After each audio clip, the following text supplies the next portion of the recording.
একটা মেয়ে ছিল, সে পবিত্র কোরআন পড়তে খুব ভালোবাসত। সময় পেলেই সে কোরআন তেলাওয়াত করত।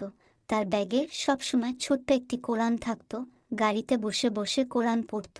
তার তিলাওয়াত এত মধুর ছিল যে কোনো পাষাণ ব্যক্তিরও মন গলে যেত। রাতে যখন ঘুম ভাঙত তখনই কোরআন পড়তে শুরু করত। একদিন মেয়েটি ইন্তেকাল করে, তার আদরের মেয়েকে হারিয়ে পাগলের মতো হয়ে যায়। একদিন রাতে মা তার মেয়েকে স্বপ্নে দেখে ঘুম ভেঙে যায়। হঠাৎ মা তার মেয়ের রুম থেকে কান্নার আওয়াজ শুনতে পায়। তিনি ভয়ে সেই ঘরে যাননি। পরের দিন সকালে তার বাবাকে জানান, কিন্তু সে বিশ্বাস করেন না। পরের দিন রাতে তার মা আবার সেই কান্নার আওয়াজ শুনতে পায়।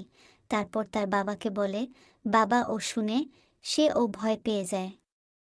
তারপর সকালে সে এই ঘটনাটি মসজিদের ইমাম সাহেবকে বলে। তারপর ইমাম সাহেব ওই ঘটনাটি যাচাই করার জন্য ওই মেয়ের বাসায় তার রুমে এক রাত থাকে। রাত একটা বাজতে না বাজতেই সেই কান্নার আওয়াজ শুনতে পায়। মনে হচ্ছিল অনেকে মিলে কান্না করতেছে। তখনই ইমাম সাহেব কেঁদে ফেললেন আর বললেন, এটা ফেরেশতাদের আওয়াজ। মেয়েটি প্রতিদিন রাতের সময় কোরআন তেলাওয়াত করত, যা শুনতে ফেরেশতারা এখানে আসতে। এখন সেই মেয়েটিকে না দেখতে পেয়ে তারা প্রতিদিন রাতেই সময় গেছে কান্না করে। আল্লাহ তাআলা আমাদের সকলকে প্রতিদিন এভাবে কোরআন তেলাওয়াত করার তৌফিক দান করুন। আমিন।